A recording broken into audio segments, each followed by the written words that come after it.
LIV Golf has once again swooped in to snatch a prized asset from Jay Monahan and company, but it wasn't a top-ranked golfer this time. The Saudi-backed breakaway pulled off a major coup, snagging the stunning Mayakoba resort as its first venue to host the series' highly anticipated second season kickoff. Not only will it host LIV Golf's second season kickoff, but it's also the first course to sever ties with the PGA Tour in favor of joining the controversial upstart circuit. Many have speculated that the golf course ditched the PGA Tour after the PIF-funded series snatched some of its homeboys. But why did El Camaleon switch sides? Stick around to find out the details. At the end of February, LIV Golf will launch its second season at El Camaleon, Mayakoba, Mexico, before departing for stops in Australia, Singapore, and Spain. However, El Camaleon has been the site of the PGA Tour event known as the Worldwide Technology Championship, WTC, at Mayakoba for 16 years. But El Camaleon won't be required to serve as the host location for two tours suing one another, at least not for the foreseeable future. And that's because when LIV began working with Mayakoba, the PGA Tour quietly ended its partnership. The Mexican resort was the latest to abandon the PGA Tour as the Saudi-backed breakaway swooped in to steal a prized asset from Jay Monahan and company. The PGA Tour visited El Camaleon Golf Club in November for the 16th time, but it would be the last. The golf course was the first to cut ties with the PGA Tour in favor of the fledgling circuit. Before diving into the details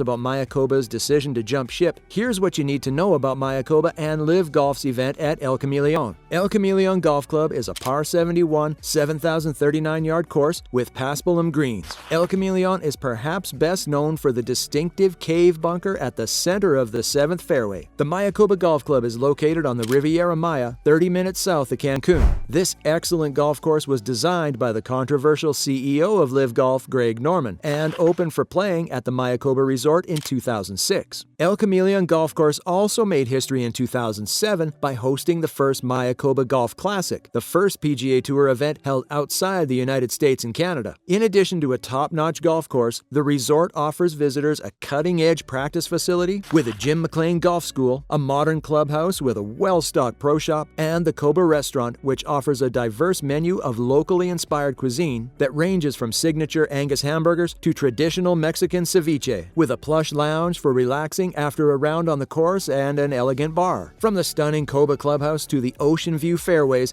El Camaleon offers a picturesque backdrop and an astonishing indoor and outdoor destination for world-class weddings, private celebrations, dining, and other events. Whether enjoying lunch after playing 18 holes, meeting friends for handcrafted cocktails with a view, or gathering with family for a fantastic breakfast or lunch, El Camaleon offers diverse menus for all venues and occasions for catered events of all types and sizes. El Camaleon gets its name from the chameleon, and the Norman Designs routing weaves through Mayakoba's diverse ecosystems, which includes dense mangroves, tropical jungles, freshwater canals, and the pristine Riviera Maya oceanfront, which provides for holes along the Caribbean Sea's clear blue waters. The course even incorporates an underground cavern common to the area in the heart of the number 7 fairway. The eco-resort is tucked away in Mexico's Riviera Maya and is home to 4 upscale hotels: Banyan Tree, Andaz, Fairmont, and Rosewood. These hotels are connected to the others by waterways and can accommodate anything from a bachelor party to a romantic getaway. El Camaleon is ranked number 18 on Golf Week's list of best courses in Mexico, the Caribbean,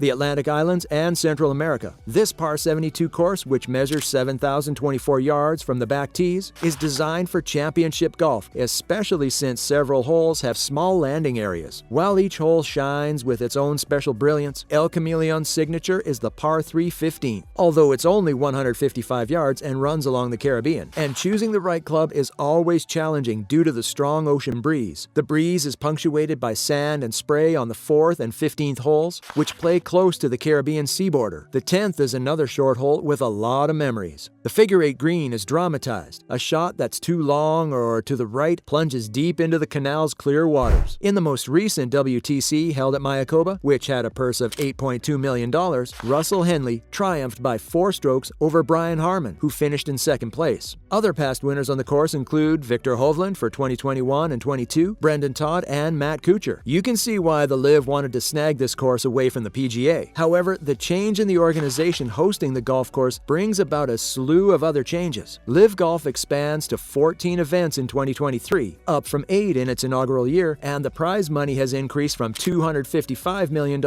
$405 million. This means the purse awarded for the Mayakoba event just got upgraded. Each LIV Golf event will have a purse of $25 million, with the individual event having a purse of $20 million and the team event with a purse of $5 million. Rather than the traditional 72 holes in 4 days, the tournament will be played over 54 holes in 3 days, with 12 teams and 48 players in each field. Unlike the PGA Tour and DP World Tour, there is no cut, and LIV Golf has added a shotgun start, which, according to them, promotes faster play by having groups start at different holes across the course and play it in different orders. LIV chose sites strategically to attract players from those areas. This means Mexico's 2 top golfers, Carlos Ortiz and Abraham Answer, compete on the LIV Tour as part of the 4-person team Fireballs, including the Spaniards Sergio Garcia and Eugenio Lopez Chacarra. Fans will also see Dustin Johnson, Phil Mickelson, and Open champion Cam Smith teeing off. Since his contentious interview, Mickelson has not competed in any LIV Golf event. Since the event will be played in February, this short coastal track has been relatively easy, since there's a 72% chance of a perfect sunny day and a 28% chance of seeing a mixture of sunshine and clouds. Apart from this, the Mayakoba event, set to tee off on Friday, February 24th, will be up against the Honda Classic, scheduled for February 23rd to 26th at PGA National in Palm Beach Gardens. But why did the Mexican golf course switch to LIV Golf from the PGA Tour? Could it have been the dollar effect? According to reports, the CEO of RLH Properties, Borja Escalada, and his staff have been in contact with LIV representatives for more than 2 years. There was a natural connection because Greg Norman, the CEO and commissioner of LIV Golf, designed El Camaleon and had a history with Mayakoba. Escalada is also friends with many LIV golfers. Also, Abraham Answer and Carlos Ortiz, 2 of Mexico's biggest stars, and 2 previous WTC champions, Graham McDowell and Pat Perez, are now on the LIV International Series. During the 2021 WTC week, Borja Escalada invited a few players to his house for dinner to talk about, among other things, how the players felt about LIV Golf, which was still just a well-funded rumor. Escalada claimed that he learned as much as possible about LIV and the players' reactions during the following months. He spoke with Norman frequently, along with other LIV executives, players, and notables from the PGA Tour and the rest of the golfing community. He also added that he and his team considered the pros and cons before signing with LIV, partly because he thought it would open a huge window to the world and how much they had to offer. They also considered exposure, sponsorships, LIV's perception, side fees, and players Mayakoba would lose and gain. Everything the PGA Tour had to offer had been explained to us, Escalada remarked, but they couldn't provide Mayakoba with at least one thing or 2 players, specifically Answer and Ortiz. Escalada spoke of Mayakoba's status as the first ever PGA Tour venue in Mexico, and they would think they'd been part of the development of the history of Mexican golf. So it would have been sad not to have the 2 best Mexican players in history there, as their young golfers look up to them. With LIV moving back to Mayakoba, Answer and Ortiz would once more play at home. Greg Norman, LIV's commissioner, on the other hand, said Mayakoba would contribute to LIV's success. Securing Mayakoba and El Camaleon among LIV's roster of venues is an incredible asset that will undoubtedly help to ensure the success of our events around the globe. So what do you make of LIV Golf's latest acquisition? And which team and golfers do you think will win LIV's International Series first event? And we'll catch you in the next one.